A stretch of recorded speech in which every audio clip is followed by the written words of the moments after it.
You're listening to The Sports Moment, January 16th, 2024. Part of the Sports Moments and Memories with Craig Olson podcast. Be sure to like and subscribe so you never miss a sports moment.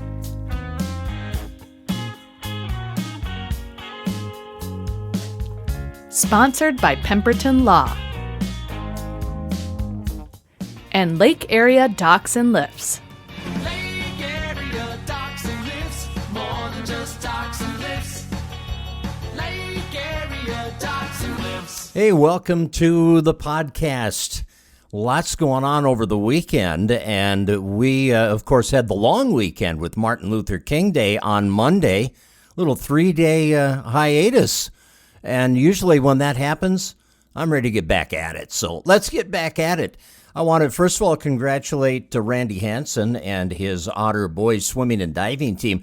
They were involved in the Section 5A True Team meet in Alexandria on Saturday, and they were third. This is a tough section, and the Otters had 963 points. In the True Team, everybody that competes in each event scores points, depending on where they finish. And Melrose Sauk Center beat Alexandria. Alexandria kind of has dominated this meet over the years, but Melrose Sauk Center got them. They had 1290. Alexandria runner-up with 1194. And a third-place finish, Randy Hansen said, was a great accomplishment for his team against some tough section competition. And the Otters were paced by first-place finishes from Matthew Toole and Reese Hansen, and a 5-second time drop by the 400 freestyle relay team that finished in second place. Jaden Kopinski and Landon Vodova also were top 5 finishers in their events. Adrian Blondeau scored an important 7th place in the 50 free, and Ethan Strandy and Logan Rott were a nice 3rd and 4th in the 100 breast.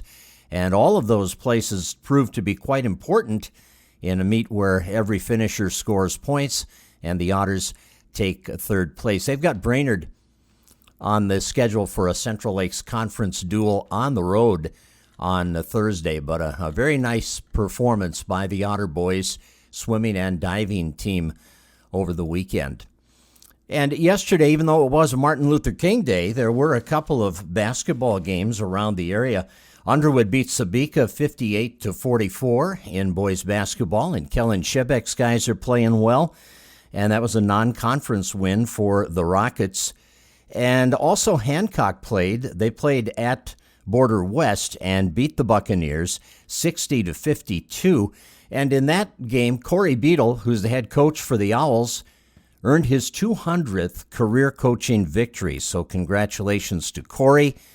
Great job by his guys. Hudson Versteeg and Chase Evink had double-doubles in that game. And Corey gets career win number 200. His Owls are 8-5 on the season.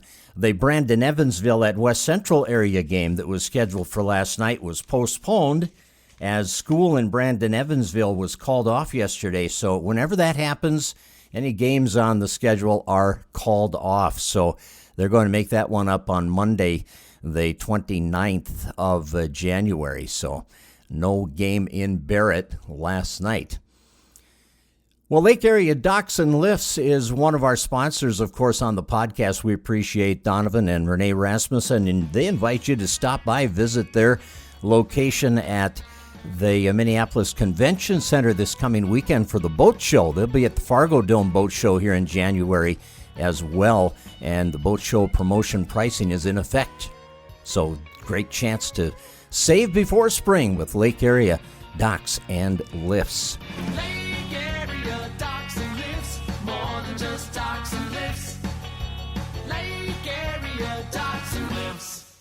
The Minnesota Golden Gopher men's basketball team is 3-3 in the Big Ten. Now, that doesn't sound overly impressive unless you look at what they did last year in the Big Ten, and they only had 2 Big Ten wins all season.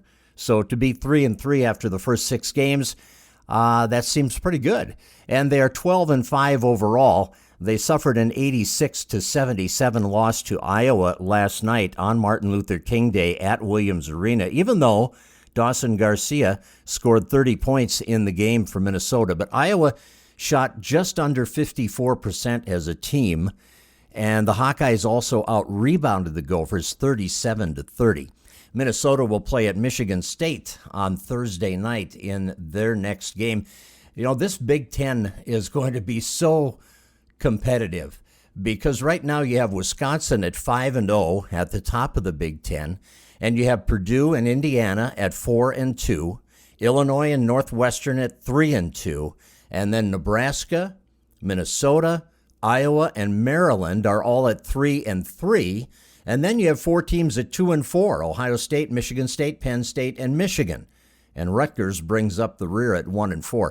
But this is going to be back and forth and competitive all season long, as all of those teams who have between 2 and 4 losses in the Big Ten already after 6 games are going to be knocking each other off all season long. So a road win by Iowa last night was huge for the Hawkeyes as far as this Big Ten season goes.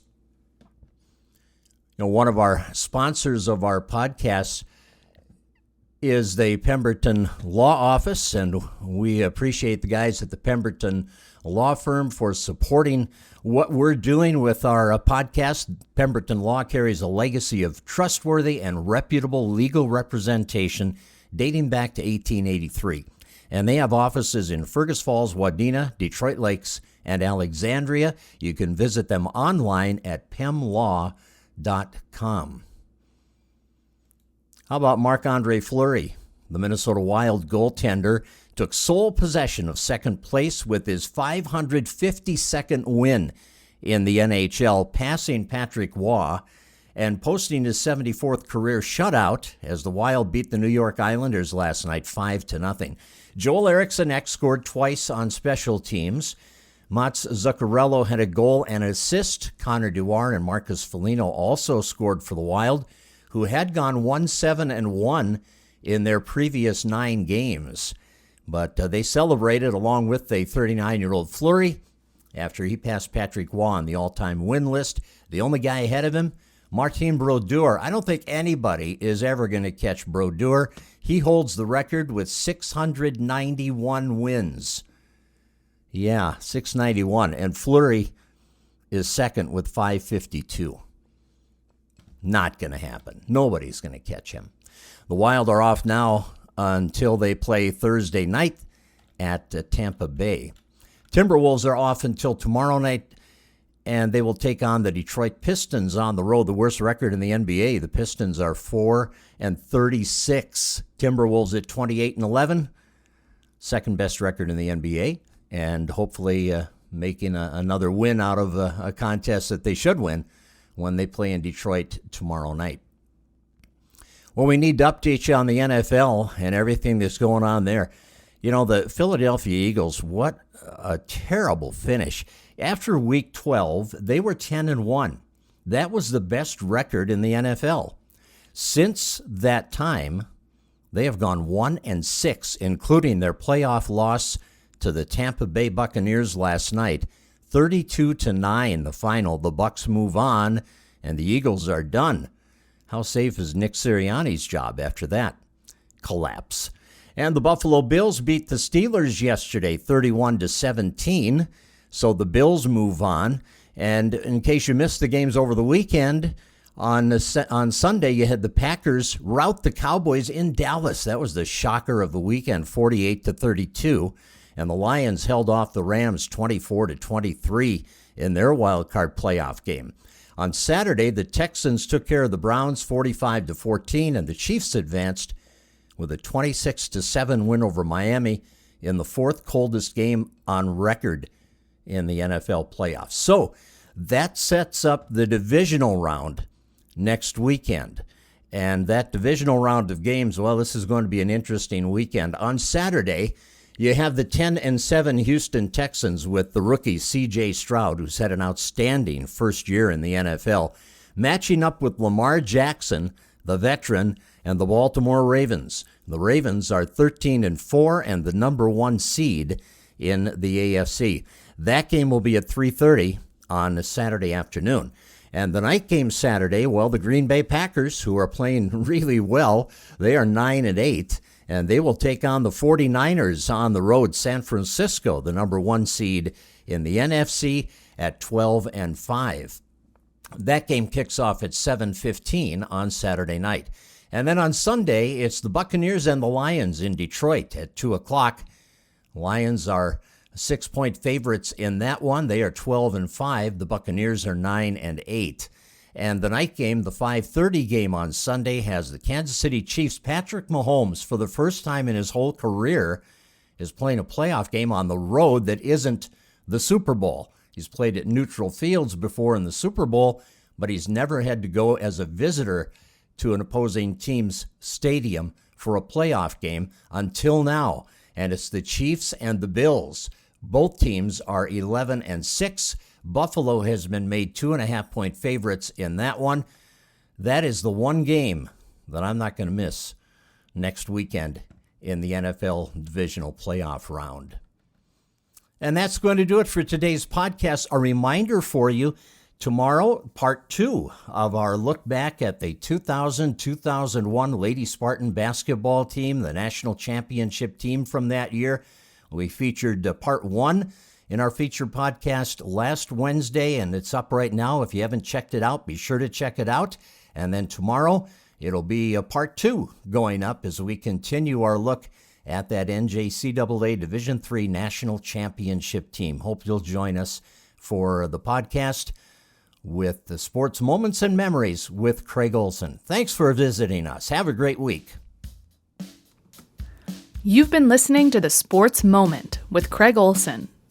Sponsored by Pemberton Law and Lake Area Docks and Lifts. Produced by Sunroom Lab. Music by Blue Red Roses. Subscribe wherever you get your podcasts, and thanks for listening.